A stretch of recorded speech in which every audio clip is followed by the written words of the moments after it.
on this Route 66.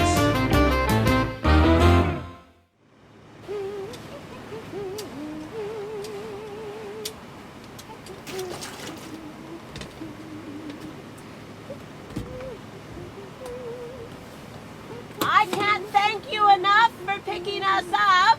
You're sure welcome. Poor Ruth was about to drop from carrying me. I don't know what I'd do without my Ruthie.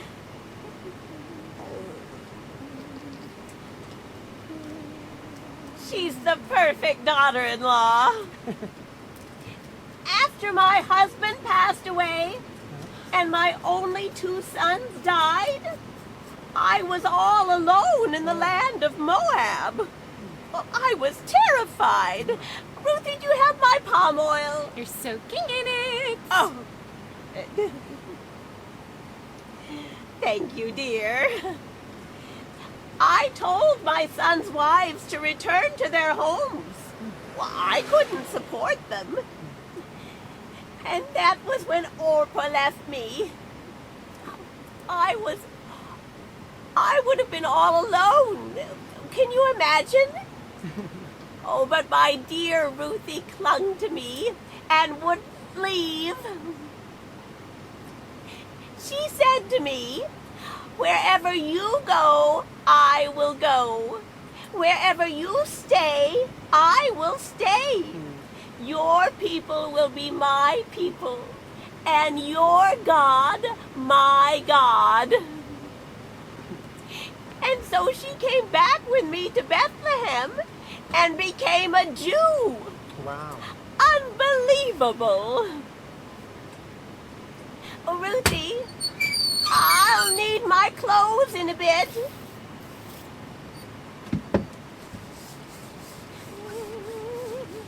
You know what they say about those Moabites. Heathens, pagans, idol worshippers.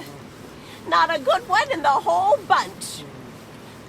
But my Ruthie is a Moabite, and she is an absolute angel.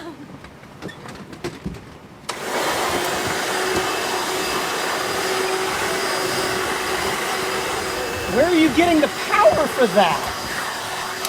The girl works miracles. Heaven knows she treats me like a queen. She even gleans the grain that's left over after the harvesters leave to make me bread.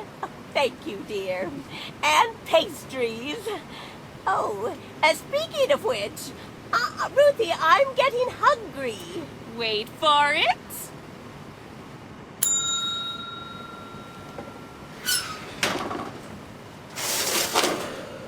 Your favorite. I love snickerdoodles.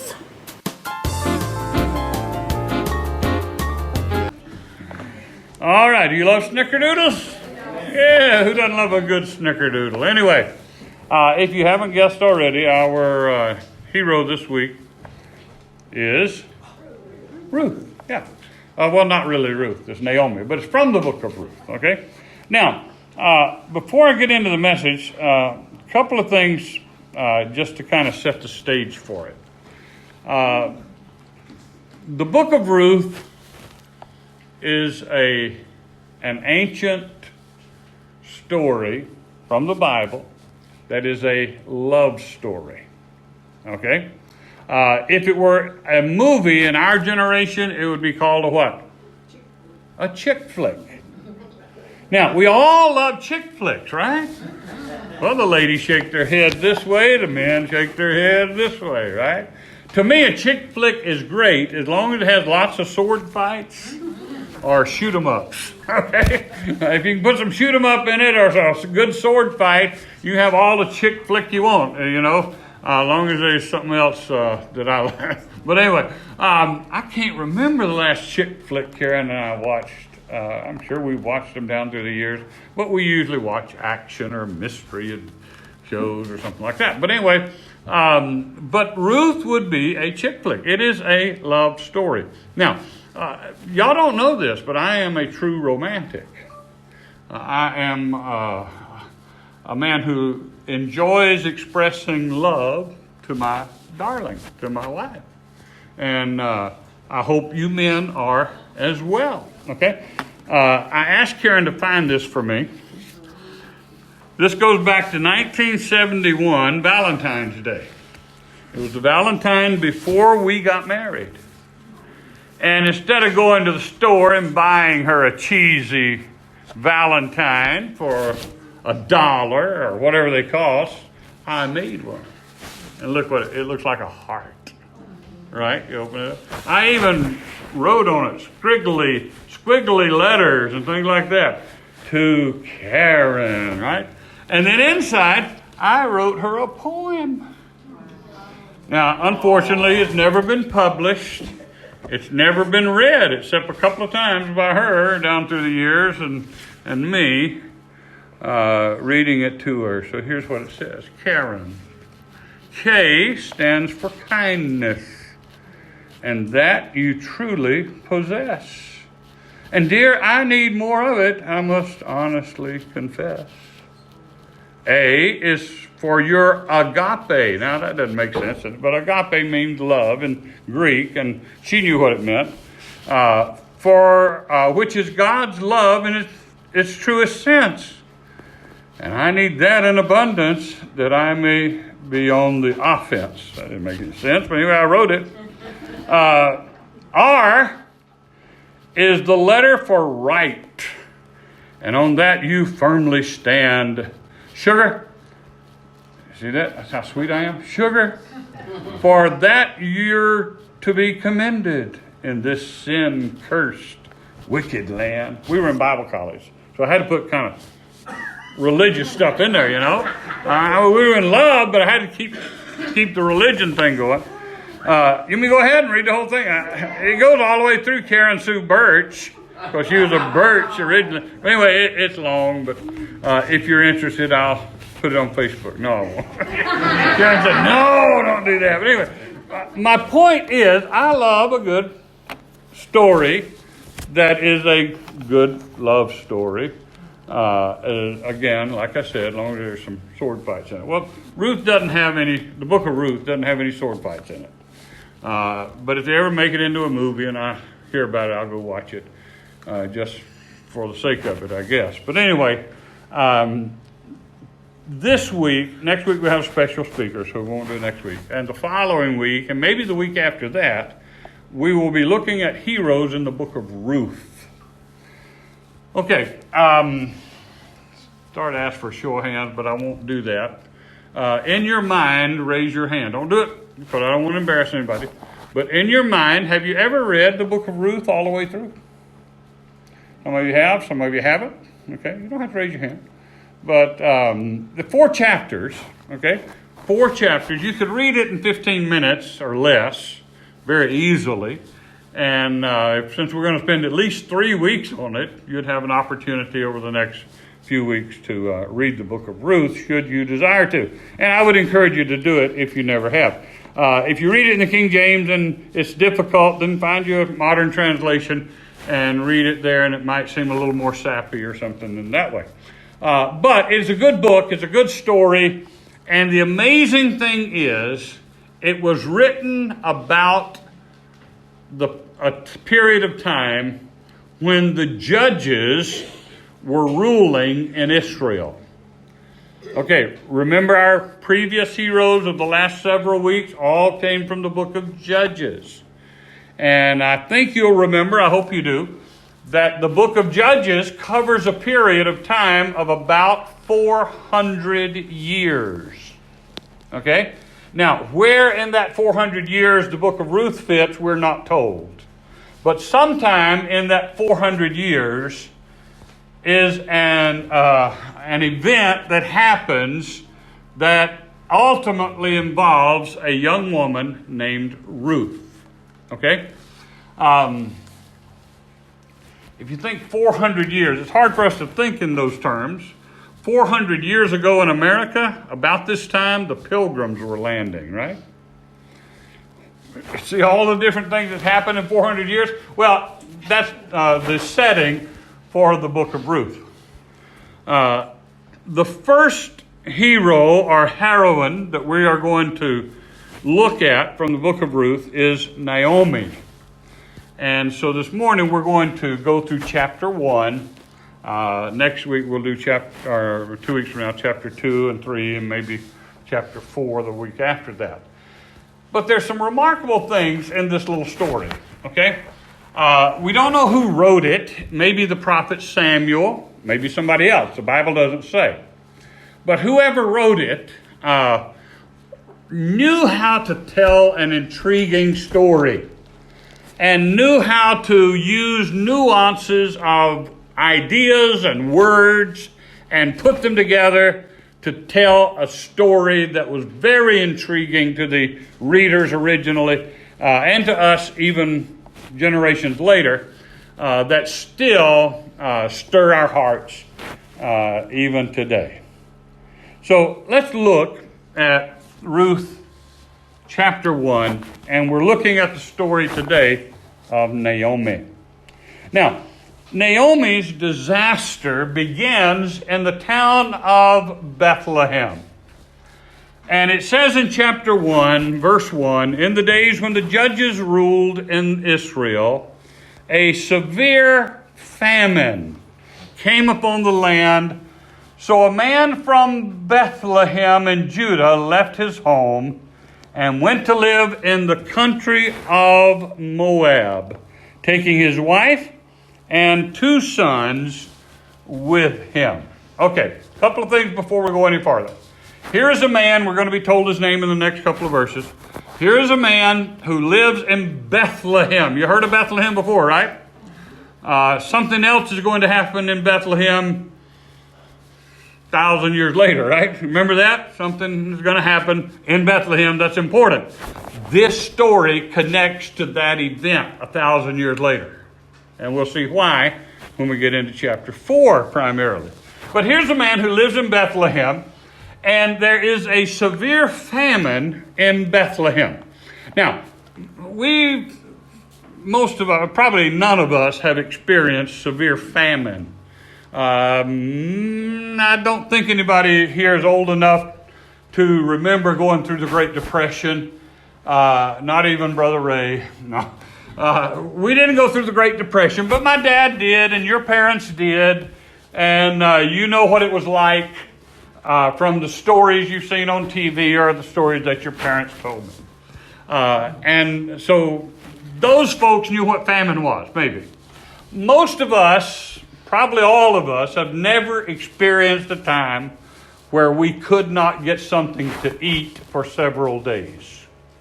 Now, we may have fasted because we felt like we needed to for a religious purpose, but it wasn't something that we couldn't get food. We could always been able to get food, right?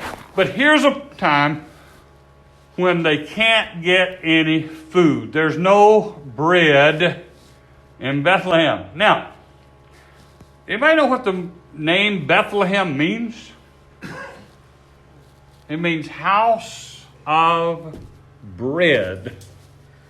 Now, I think that's a remarkable. The storyteller, the writer, is telling a story, and he's using these little, in the house of bread, there's no bread. Bethlehem is the house of bread. There's supposed to be bread there. No, there's no bread. There's no steak. Of course, there's no pork chops. They're Jews, okay? There's no chicken. There's no rice. There's nothing. And when you get to the point where you have nothing to eat, and you have 2 strapping teenage boys, almost grown, and a wife that you love dearly, what do? You try to find some way to feed them, right? There's nothing in Bethlehem. But this man hears that there's something across the Jordan River in the land of Moab, as it was called back then. Today it's called the land of Jordan. Okay, it's the kingdom of Jordan. But back then it was Moab. And so he decided to take his family, his wife, his teenage boys, and move them to Moab so they can have something to eat. Why Moab? Well, Moab because there was food there. The famine had not hit Moab. The crops were growing in Moab, okay? And so he figures if he can get across the river and move his family there, then he can find work and he can find a way to support his family, okay? So he went to the country of Moab. Now, Moab is an unusual choice, possibly, or I think so, for a couple of reasons. Are you familiar with the history of Moab? I got my boy's name, but let me go back to Moab. Okay. The Moabites are the descendants of a man named Moab, and Moab was the son of Lot and an incestuous relationship with his oldest daughter. He also had one with his youngest daughter, and they're the Ammonites. So you have the Moabites and the Ammonites. The word Moab means of my father, or from my father. Here's a girl who gets pregnant by her dad, and when the baby is born, she names him from daddy. Now, from that point on, the Moabites are a problem for the Israelites. When Moses leads them out of Egypt toward the promised land, they have to go through the land of Moab.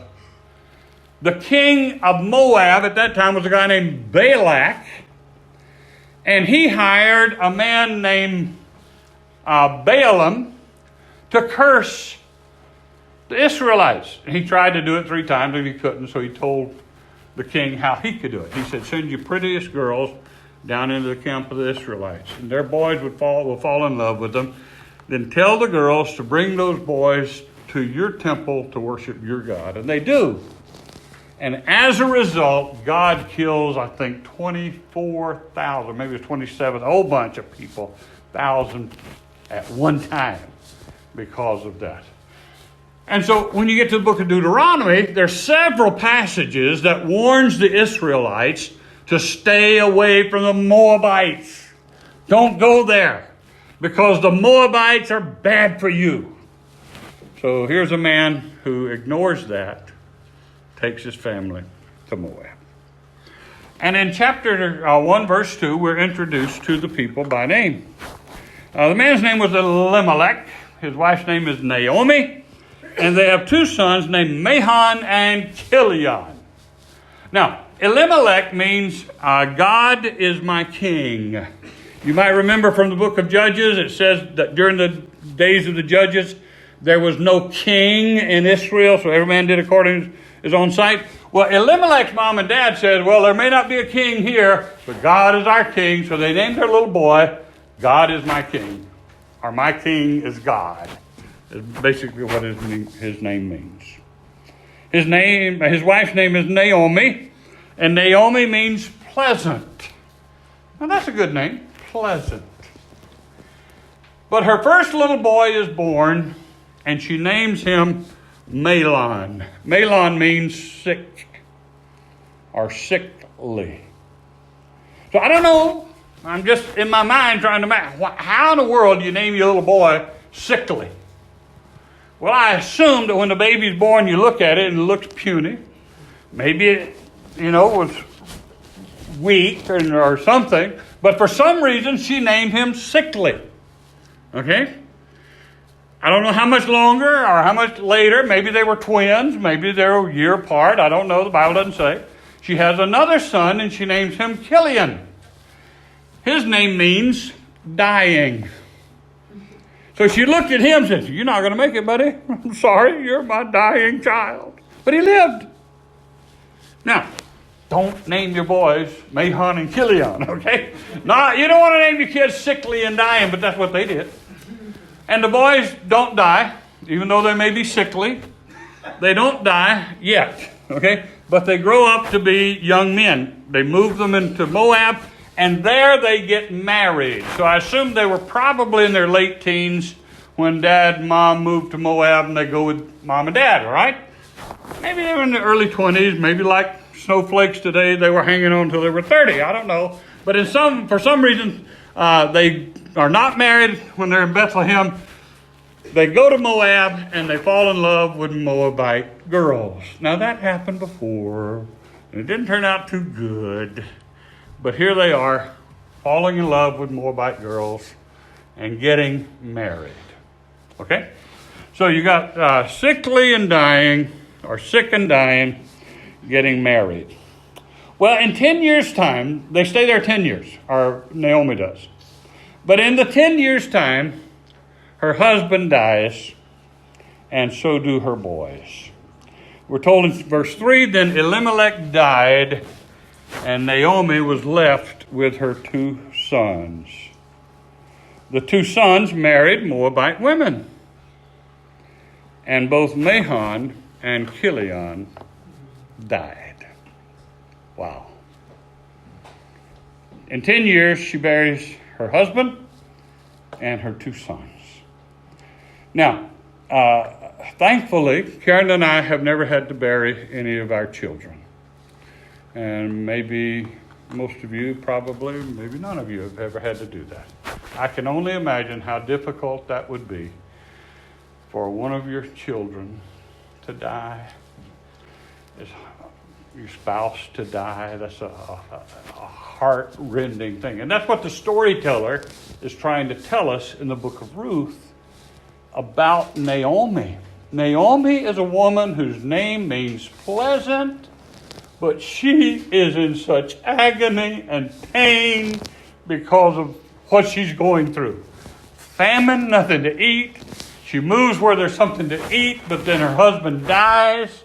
Her 2 boys marry pagan women, and then they die, and she's left with 2 pagan daughter-in-laws. But basically, Naomi is alone. It says both Mahlon and Chilion died, and this left Naomi alone without her 2 sons or her husband. Again, I've never had to experience this, to be alone. I can only imagine the difficulty and the horror that is when your spouse has died, your children have died, and you're left alone. I read 2 or 3 weeks ago about a lady in England who died at age 103. And after she died, they went in to clean up her house. I don't know who it was that did it, but somebody did. And they went in and they found next to her bed a stack of diaries that went back several years. And they opened the one on top and they read her last entry. And it said, "Alone again today. Nobody came by. Nobody called. Alone."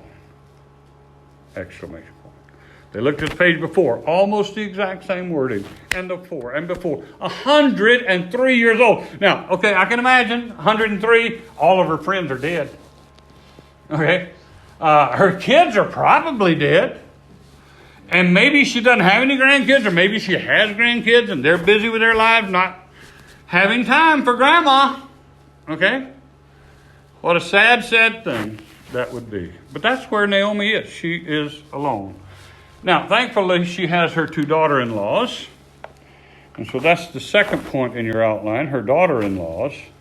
And they are Orpah and Ruth. It says in verse 4, the 2 sons married Moabite women. One married a woman named Orpah. The other, a woman named Ruth. But about 10 years later, they died, or something it says there, but I didn't finish the sentence. But anyway, Orpah is what I'm looking at. Now, Orpah's name means back of the neck, or stiff-necked. Now, why in the world you name your little baby girl stiff-necked? But anyway, they did. She's married to one of Naomi's sons. I assume the oldest because her name is mentioned first. Maybe not, but anyway, she married one of them. And but her name means back or stiff-necked. And then there's Ruth, and Ruth's name means friend or friendly. Okay? That's a good name. Nothing wrong with naming your little girl Ruth, right? That's a great name. My first girlfriend was named Ruth. Sorry, Karen. I just remembered that. But anyway, that was a long time ago. And anyway, my best girlfriend was named Karen. Anyway. All right. And then the second one married Ruth. Okay, so here's the story. Ruth and Orpah. Orpah means stiff-necked. And so it comes a time when Naomi decides, I've had it here in Moab. I came here at least with my husband and 2 sons. I don't have that anymore. It's time for me to go home. So in her despair, she decides to leave Moab. It says in chapter 1, verse 6, then Naomi heard in Moab that the Lord had blessed his people in Judah by giving them good crops again. Okay, that's encouraging. She has land over there, or she used to have land over there, doesn't have it anymore. But at least there is bumper crops happening in Bethlehem again, and there's bread in Bethlehem. So Naomi and her daughter-in-laws got ready to leave Moab to return to her homeland. So initially, both girls are planning to go with her. With her 2 daughters-in-law, she set out from the place where she had been living. And they took the road that would lead them back to Judah. But on the way, Naomi said to her 2 daughters-in-law, go back to your mother's home, and may the Lord reward you for your kindness to your husbands and to me. And may the Lord bless you with security of another marriage. Then she kissed them goodbye, and they all broke down and wept. Okay? Now, in a chick flick, we expect that, right? You expect a husband sitting there in the easy chair. That ain't happening, right? And you look over to your wife starting to say something, and tears are rolling down her face. You say, oh, better not say that. Okay? But here's what's happening. Her husband's dead. Her sons are dead. She's got her daughter-in-laws. She's going to go back home, and they're going with her. And along the way, she says to them, it'd be better if you go back home. I love you, but why are you going with me? She says something to this effect. If I were to get married today, and tomorrow I got pregnant, you wouldn't wait until my baby, who might be a boy or might not be a boy, but if it's a boy, gets born and then grows up to be a man, to be your next husband. That would be too long to wait. Go back home, find you a husband where you can have a prosperous life. Because in those days, if a woman didn't have some connection with a man, it was hard for her. Not impossible, but really hard for her to make it. And so most women had a husband and relied on the husband. Okay? Now, it's different in our society. I know that. Women have, lots and lots of opportunities financially and things like that without the necessity of having a man. But in those days, it was almost a requirement. Or else you were looking at a destitute life. So go back to your home, find you a good Moabite husband, and live out your life in security and peace, is what she basically says. And they all break down and start to cry. Okay? Orpah makes a choice. They both said, no, we want to go with you to your people. But Naomi replied, why should you go on with me? Can I still give birth? And the story I just read to you. And again they wept together. And Orpah kissed her mother-in-law goodbye. Now, I suspect that Orpah was a good-looking woman of noble character and a good person. But after discussing things with Ruth, she said, I think you're right. And she turned around and went back home. We don't know anything else about Orpah. The Bible doesn't say what happened to her. Maybe she found a good man. Maybe she had a bunch of kids. We don't know anything about that, except she turned around and went back into idolatry. Ruth makes a different choice. Ruth's decision is, again, they wept. Orpah kissed her mother-in-law goodbye, but Ruth clung tightly to Naomi. Karen, go to the piano, please. She clung tightly to Naomi. Look, Naomi said, your sister-in-law's gone back to her people, to her God. You should do the same. But Ruth replied, here's Ruth's reply.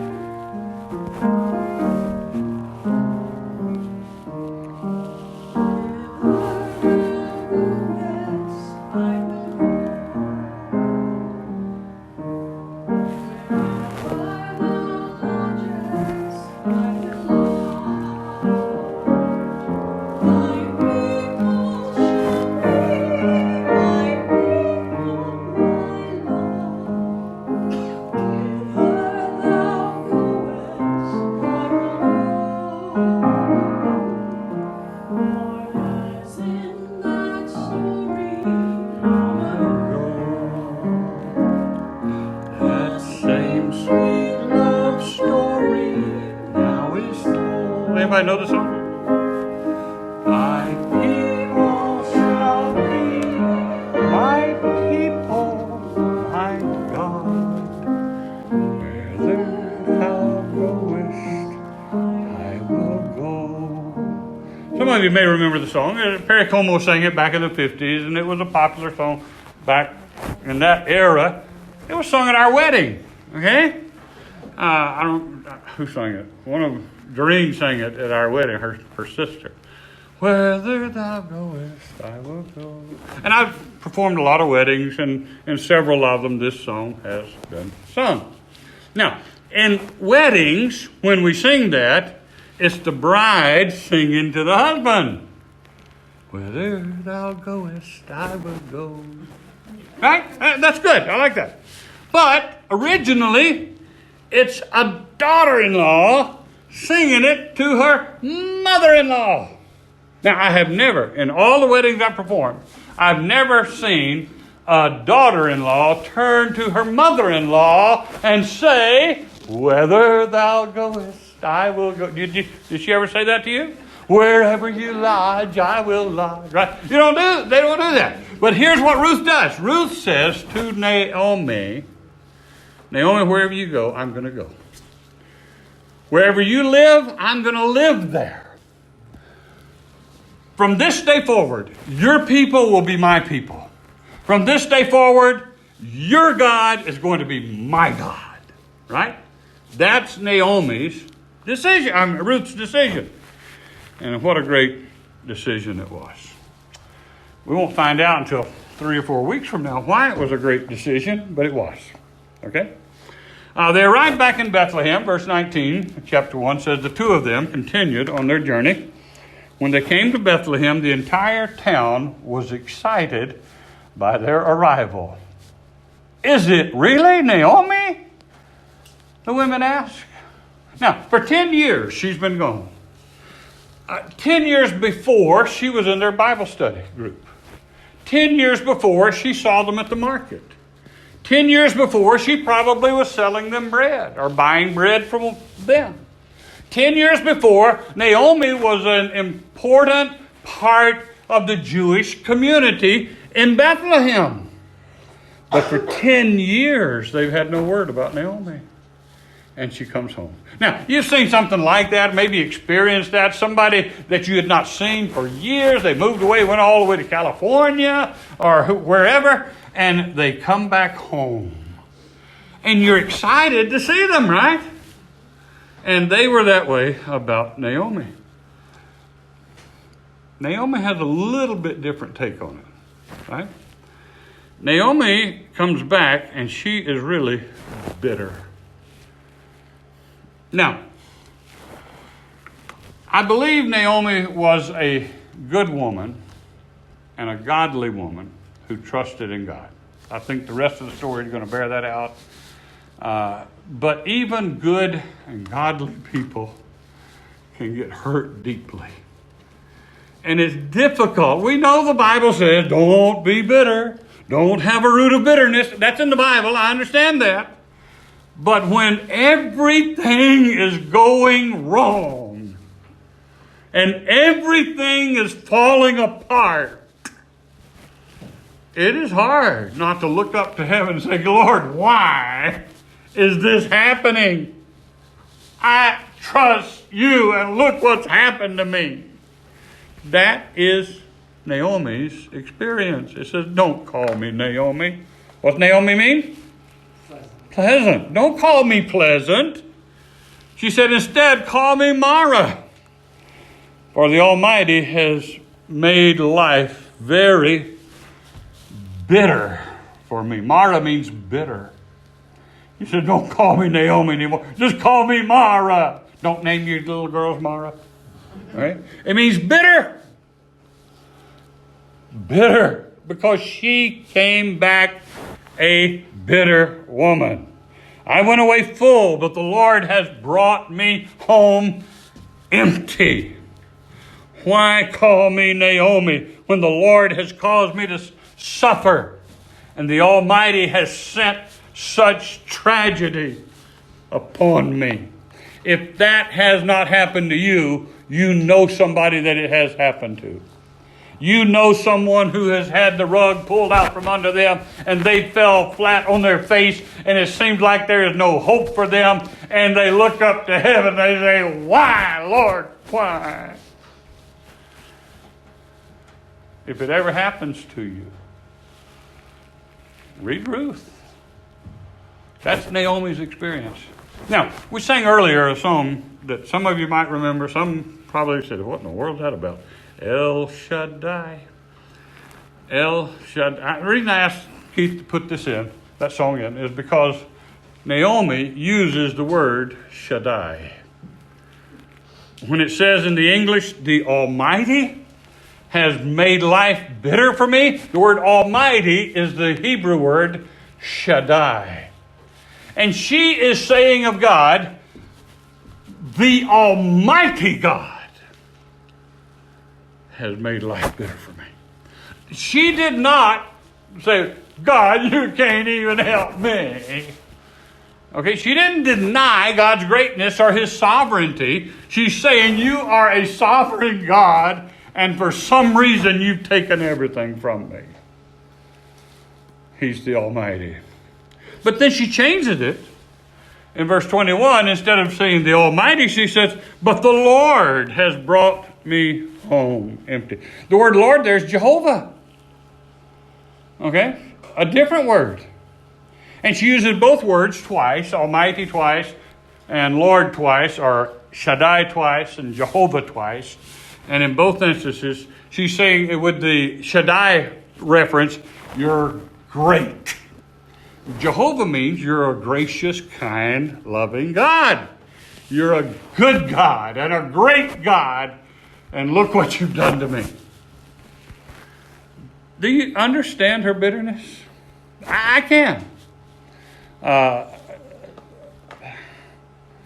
don't want to get too personal. There have been a couple of times when Karen and I have been that close to being destitute. We never were destitute. We never missed a meal that I remember. But we were really close a couple of times. One time I'm embarrassed to even talk about, and I shouldn't tell you, but I had to get food stamps to feed my children. And I'm embarrassed to say that. I was trying to find work. There was no work. And I had to get food stamps. Now, it wasn't like now. You get a little card, looks like a debit card. Nobody knows. We had to pull them things out at the cash register and show the people in line. He can't even provide for his family. He's dependent on the government. That hurt deeply. I had to let my